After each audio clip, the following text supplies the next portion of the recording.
சாதாரணமா காமாக்கியா கோவில் அப்படின்னாலே எல்லோருக்கும் ஒரு பயம் இருக்கும். அங்க வந்து நெறைய மந்திரம்லாம் செய்வாங்க. தாந்திரிக முறைப்படி எல்லாம் இருக்கும் அப்படின்னு சொல்லிட்டு, எல்லா இடத்துலயும் நம்மளுக்கு நல்லதும் இருக்கும், கெட்டதும் இருக்கும். நாம எத தேடி போறோமோ அதுதான்.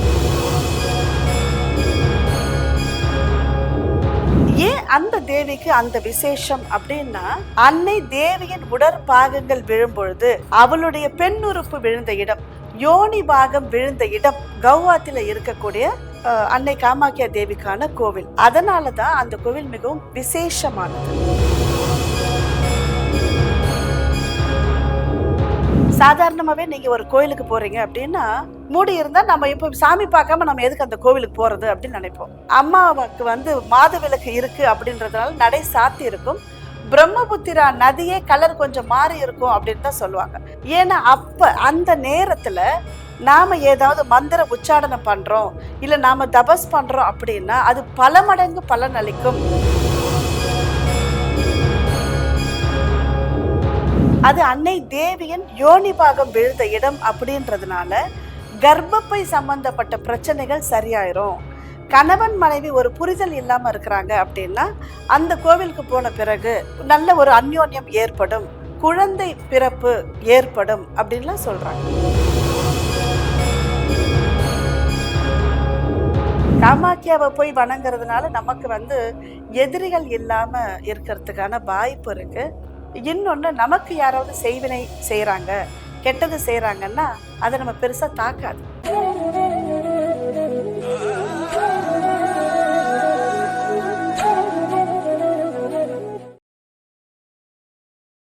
நேயர்கள் அனைவருக்கும் வணக்கம். இன்னைக்கு நம்ம கூட பரம்பரா பொக்கிஷம் மலர் மஞ்சுளா மேம் வந்து நம்ம கூட இணைந்திருக்கிறாங்க. அவங்க கிட்ட நிறைய கேள்விகள் கேட்க வேண்டியது இருக்கு. முதல்ல அவங்கள வெல்கம் பண்ணிடலாம். வாங்க. வணக்கம் மேம். எப்படி இருக்கீங்க மேம்? ரொம்ப நல்லா இருக்கேம்மா. அது என்ன மேம் மலர் மஞ்சுளா? நாம மலர் மருத்துவம் பண்ணிட்டு இருக்கோம், அதனால மலர் மஞ்சுளா அப்படின்னு பேர் வருது. எவ்வளவு பெரிய விஷயங்கள்ல இருந்தாலும் நீங்க மலர் வச்சு சொல்யூஷன் கொடுத்துருவீங்க. ஆமா ஆமா. Okay ma'am, super super. இன்னைக்கு பாத்தீங்கன்னா நம்ம இந்த காமாக்கியா கோவில் இருக்குல்ல மேம், அதை பத்தின விஷயங்கள் பாத்தீங்கன்னா ஒவ்வொருத்தரும் ஒவ்வொரு விதமானது சொல்றாங்க இல்லையா? அந்த 51 சக்தி பீடங்கள் வந்து ஒவ்வொரு பீடமும் ஒவ்வொரு மாதிரி சொல்றாங்க. யாருமே சரியான ஒரு தகவலை வந்து இது வரைக்கும் வெளியில. சோ நீங்க வந்துட்டு எங்களுக்கு அதை பத்தின ஒரு வரலாறு, அது எப்படி, அந்த வழிமுறைகள் எப்படி இருக்கும், எந்த மாதிரி இருந்துச்சு, எதனால உருவாகுச்சு அப்படிங்கறத எங்களுக்கு தெளிவா சொல்லுங்க. மா காமாக்கியா அப்படின்னு நம்ம சொல்லுவோம். மா காமாக்கியா கோவில் வந்து அஸ்ஸாம்ல இருக்கு. கவுஹாத்தி அப்படின்ற இடத்துல இருக்கு அஸ்ஸாம்ல. இது வந்து ஒரு சக்தி பீடம். சக்தி பீடம்னா என்ன அப்படின்னா, சதிதேவி அன்னை பார்வதி தட்ச பிரஜாபதிக்கு மகளாக பிறந்து வளர்றாங்க. வளரும் பொழுது அவங்க சிவபெருமானை திருமணம் செஞ்சுக்கிறாங்க. இது நம்ம திருவிளையாடல்ல பார்த்திருப்போம். அவரு ஒரு யாகம் செய்வாரு. சிவனுக்கு சரியான மரியாதை கொடுக்காததுனால அந்த யாகத்துக்கு போக வேண்டாம் அப்படின்னு சொல்லி சிவன் தடுப்பாரு. இல்ல நான் போய் தான் தீருவேன் அப்படின்னு சொல்லி அன்னை பார்வதி போவாங்க. அங்க அவர்களுக்கு உரிய மரியாதை கிடைக்கல அப்படின்றதுனால சதிதேவிக்கு கோபம் வந்துரும். கோபம் வந்தோடனே அந்த யாக குண்டத்திலேயே விழுந்து தன்னுடைய உயிரை மாய்த்து கொள்வார்கள். இதுதான் புராணம். அப்போ தன்னுடைய மனைவி இறந்துட்டா அப்படின்னு கேட்ட சிவபெருமானுக்கு ரொம்ப கோபம் வந்துடும். அப்புறம் அவர் வீரபத்ரரை தோற்றுவித்தாரு, அவங்க போய் அழிச்சாங்க அப்படின்லாம் வரலாறு பெருசா போகும். அப்போ இவர் இறந்த தன்னுடைய மனைவியின் உடலை தன் உடம்புல போட்டுக்கிட்டு அவர் வந்து ஒரு பெரிய தாண்டவம் ஆடுறாரு. ஒளி தாண்டவம். அந்த தாண்டவம் ஆடும் பொழுது அது ஊழிக்காலம் மாதிரி ஆயிருச்சு, ரொம்ப இருண்டுருச்சு. அப்போ தேவர்கள்லாம் பயந்து போயிட்டாங்க. அப்போ விஷ்ணு பகவான் வந்து அவருடைய சக்கராயுதத்தால் சதிதேவியின் உடலை 51 பாகங்களாக ஆக்கிட்டாரு அப்படின்னு சொல்லுவாங்க. இப்போ இந்த அன்னை சதிதேவியின் உடற்பாகங்கள் விழுந்த இடங்கள் எல்லாமே சக்தி பீடங்களா இருக்கு. இதுல கண்ணு விழுந்த இடம், மார்பு விழுந்த இடம், மூக்கு விழுந்த இடம், காது விழுந்தது, வயிறு விழுந்தது, கால் விழுந்தது அப்படின்னு சொல்லி இந்தியா முழுக்க, இந்தியா மட்டும் இல்லாமல் பங்களாதேஷும் பாகிஸ்தான்லயும் சில ஸ்ரீலங்கால எல்லாம் சேர்த்து 51 சக்தி பீடங்கள் இருக்கு. இத 54 சக்தி பீடம் சொல்லுவாங்க. சிலர் 64 சக்தி பீடம் அப்படின்னு சொல்லுவாங்க. ஆனா தேவி பாகவதமும் தேவி மகாத்மியமும் 108 சக்தி பீடம் அப்படின்னு சொல்லும். ஆனா எல்லாராலும் ஒற்றுக்கொள்ளக்கூடியது 51 சக்தி பீடம் அப்படின்னு சொல்லிட்டு, அதனால சக்தி பீடம் அப்படின்னாலே 51 சக்தி பீடம் தான். இப்போ சாக்தத்துல இருக்கிறவங்க அப்படின்னு சொல்லுவாங்க. சாக்தம்னா அன்னை தேவியை மட்டுமே வணங்குறவங்க. அப்ப இத ஒழுங்குபடுத்தினது ஆதிசங்கர பகவத் பாதால். சிவனை வணங்குறவங்க சைவர்கள், விஷ்ணு பகவானை வணங்குபவர்கள் வைணவர்கள், முருகரை வணங்குபவர்கள் கௌமாரம், விநாயகரை வணங்குபவர்கள் கானாபத்தியம், சூரியனை வணங்குபவர்கள் சௌரம், அன்னை தேவியை வணங்குறவங்க சாக்தம் அப்படின்னு சொல்லியிருக்காரு. அப்போ இந்த 6 வகையான வழிபாடுகளை ஆதிசங்கர பகவத் பாதால் தான் வகைப்படுத்துறாரு. இதுல சாக்தத்துல இருக்கிறவங்களுக்கு அன்னை தேவி தான் எல்லாமே. அவர்களுக்கு முழு முதல் தெய்வமே அன்னை தான், அகிலாண்டேஸ்வரி, ஆதிபராசக்தி. அப்போ இந்த சாக்தத்துல இருக்கிறவங்க வாழ்நாள்ல 51 சக்தி பீடத்தையும் தரிசனம் செய்யணும் அப்படின்னு நினைப்பாங்க. ஆனா எல்லாராலையும் முடியறது இல்லை இல்லையா? அதுக்கும் நம்மளுடைய புராணம் என்ன சொல்லுது, உங்களால 51 சக்தி பீடம் முடிஞ்சா தரிசனம் பண்ணுங்க, இல்லைன்னா ஆதிசக்தி பீடம்னு ஒரு 18 பீடம் இருக்கு, அந்த 18 கோவில தரிசனம் செய்யுங்க அப்படின்னு சொல்றாங்க. உங்களால 18யும் தரிசனம் செய்ய முடியலையா? மகா ஆதிசக்தி பீடம்னு 4 இருக்கு, அந்த 4யாவது பாத்துருங்க அப்படின்னு சொல்றாங்க. அந்த 4 சக்தி பீடம், மகா ஆதிசக்தி பீடம் கவுஹாத்தில இருக்கிற காமாக்கியா, பூரியில இருக்கிற பூரி ஜெகநாத் டெம்பிள், கொல்கத்தா காளி, பூரில இருந்து ஒரு 250 கிலோமீட்டர் தள்ளி இருக்கிற ஒரு கோவில். இப்போ இந்த 4 கோவில் தான் மகா ஆதிசக்தி பீடம் அப்படின்னு சொல்லுது. இந்த 4ஐயும் உங்களால பார்க்க முடியலையா? பரவாயில்ல, ஒரு சக்தி பீடமாவது பாத்துருங்க அப்படின்னு சொல்றாங்க. அப்ப எல்லாருமே அந்த ஒரு சக்தி பீடமாவது பார்க்கணும்னு சொல்றாங்க இல்லையா? அதுதான் அன்னை காமாக்கியாது. ஏன் அந்த தேவிக்கு அந்த விசேஷம் அப்படின்னா, அன்னை தேவியின் உடற்பாகங்கள் விழும் பொழுது அவளுடைய பெண் உறுப்பு விழுந்த இடம், யோனி பாகம் விழுந்த இடம் கவுஹாத்தில இருக்கக்கூடிய அன்னை காமாக்கியா தேவிக்கான கோவில். அதனாலதான் அந்த கோவில் மிகவும் விசேஷமானது. நிறைய பேருக்கு ஒரு பயம் இருக்கும். ஏன்னா தாந்திரிக முறைப்படி வழிபாடு செய்யறாங்களே அந்த கோவில்ல, எல்லாரும் போலாமா அப்படின்னு ஒரு கேள்வி இருக்கும். தாந்திரிக முறைப்படி வழிபட்டாலும் அது நம்மளுடைய அம்மா.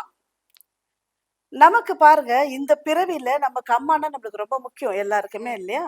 மாதா பிதா தான் முதல்ல ஆரம்பிக்கிறாங்க, தாய் நாடு எல்லாமே நம்ம தாய் வழி. அப்போ இந்த ஒரு பிறவில நமக்கு அம்மாவா இருக்கக்கூடியவங்க மேலேயே நம்ம அளவு கடந்த அன்பை வச்சிருக்கிறோம் அப்படின்னா, எல்லா பிறவியிலும் நமக்கு அம்மாவாக தாயாக இருந்தது ஆதிபராசக்தி. அதனால நம்ம எல்லோருக்குமே தாய் வீடு அது, நாம போய் வணங்க வேண்டிய இடம். அங்க போய் வணங்க முறை அப்படின்னா, அது அன்னை தேவியின் யோனி பாகம் விழுந்த இடம் அப்படின்றதுனால கர்ப்பப்பை சம்பந்தப்பட்ட பிரச்சனைகள் சரியாயிரும்.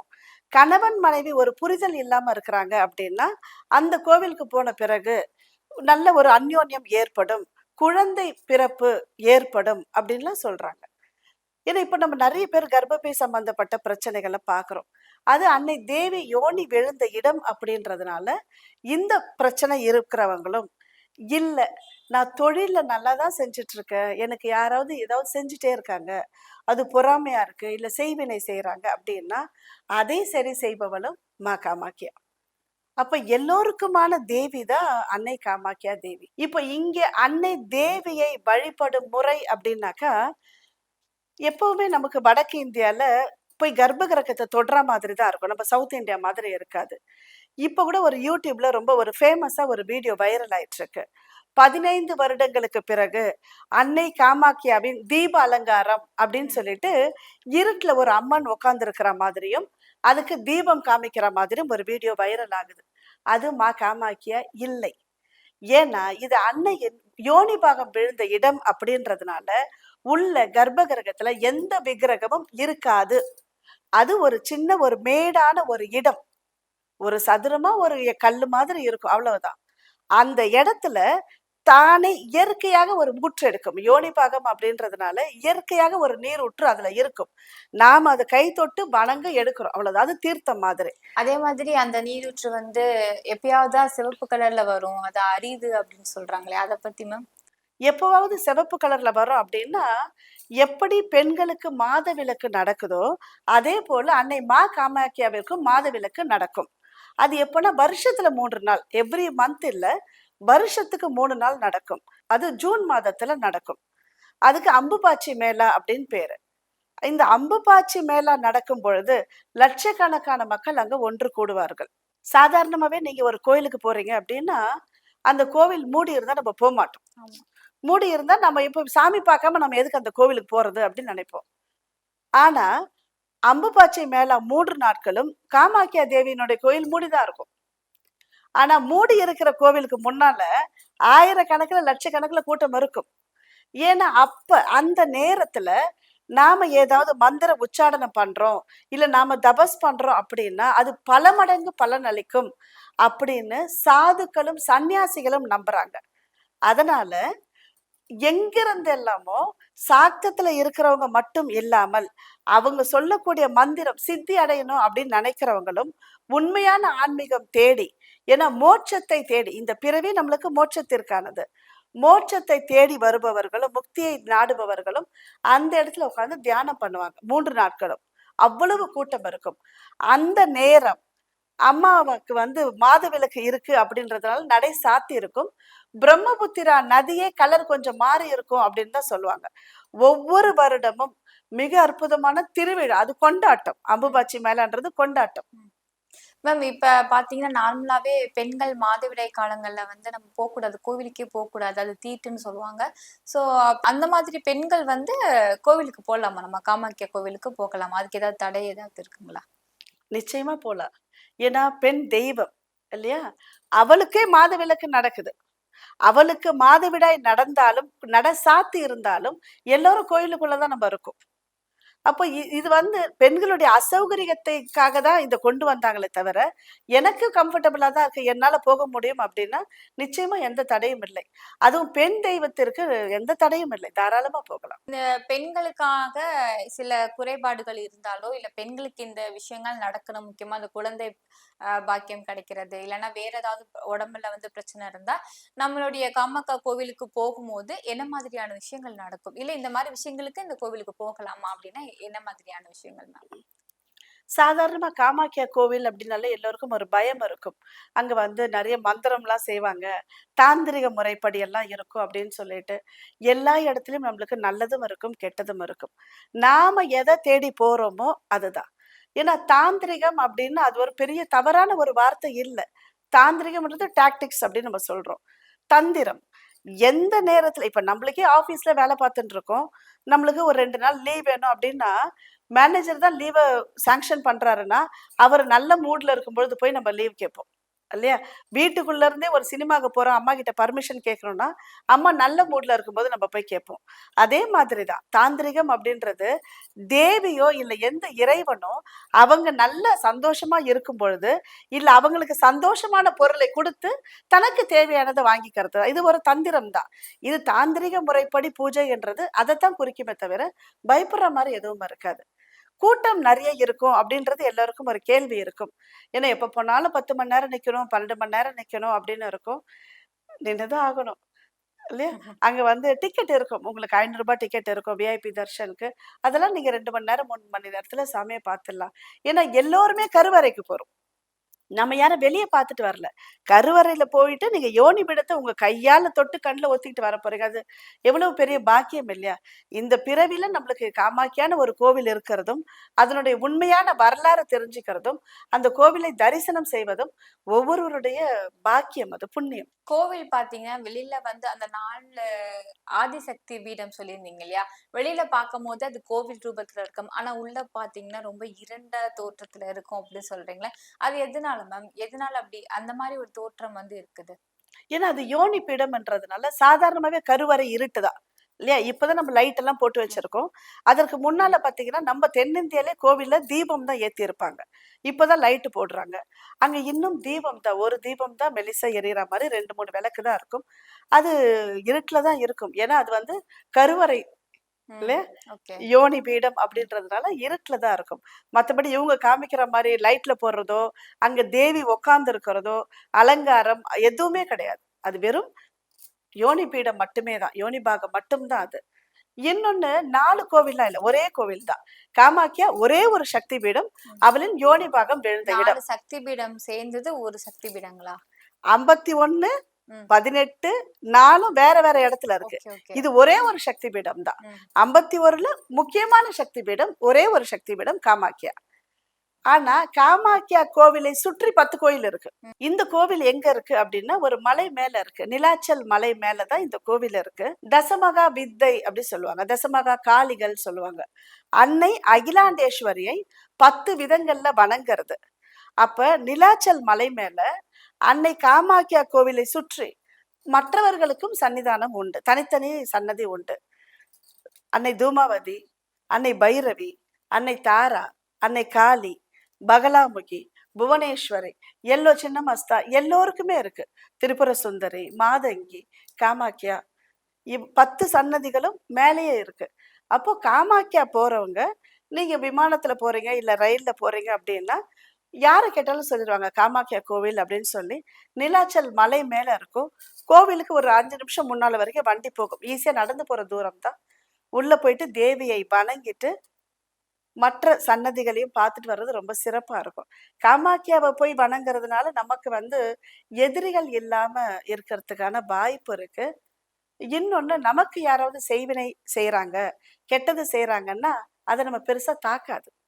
அதற்காக காமாக்கியா தேவியை வணங்குவாங்க. மேம் நீங்க வந்து காமாக்கியா கோயிலுக்கு வந்து கண்டிப்பா இந்த பிறவியில ஒன் டைம்னாலும் போயிரணும் அப்படின்னு சொல்றீங்க. சோ எங்களுக்கு வந்து வழி தெரியாது. நீங்க கூட்டிட்டு போவீங்களா? நிச்சயமா எங்களுடைய மாணவர்களுக்காக நாங்க போன வருஷம் போயிருந்தோம்.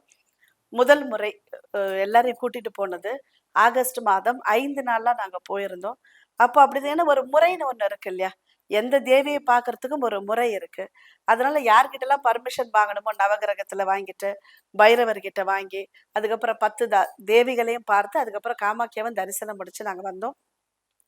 இந்த வருடமும் ஏன்னா வருஷத்துக்கு ஒரு முறை தான். இந்த வருடமும் மே மாதம் 6ஆம் தேதி நாங்க கூட்டு போறோம். ஆ எல்லா வசதிகளும் ஏன்னா எல்லாருக்குமே நார்த்னாக்கா, நம்ம சவுத் இண்டியன் ஃபுட் கிடைக்குமா?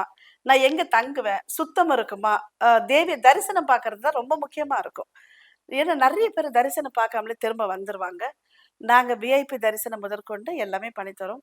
நிச்சயமா தேவிகிட்டயே சொல்லுங்க வரணும்னு சொல்லி, கூட்டு போறதுக்கு நாங்க ரெடியா இருக்கோம். அப்புறம் எனக்கு ஒரு கேள்வி அப்படின்னா, ஒவ்வொரு கோவில்ல வந்து ஒவ்வொரு முறையில நம்ம வந்து வழிபடுவோம். ஏதாவது ஆடு வெட்டுறது, இந்த மாதிரி ஏதாவது நேர்த்திக்கடன் இருக்கும் இல்லையா? இந்த கோவில்ல எந்த மாதிரி பண்ணுவாங்க?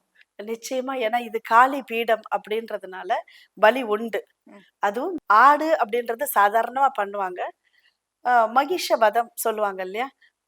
மாடுகளை பலியிடுறது இங்க ரொம்ப சாதாரணமா நடக்கும். ஏன்னா அன்னை காளி மிகவும் உக்கிரமான தேவி அப்படின்றதுனால நிறைய நடந்துகிட்டே இருக்கும் அது. புறா நெறைய பேர் ஒரு வேண்டுதல் வச்சு புறாவ பண்ணுவாங்க. அவர்களுடைய வழிபாட்டு முறை அது. நமக்கு எப்படி இங்க கோவில்ல போய் நம்ம ஆடு வெட்டுறோமோ, அங்க அந்த மாதிரி மாடுகள பண்றாங்க. நாம அத நினைச்சு எதுவும் கவலைப்படாம, அது அவர்களுடைய நம்பிக்கை. அதுல நாம தலையிடாம, நாம நம்மளுடைய வேண்டுதல வச்சுட்டு வர்றது ரொம்ப சிறப்பாக இருக்கும்.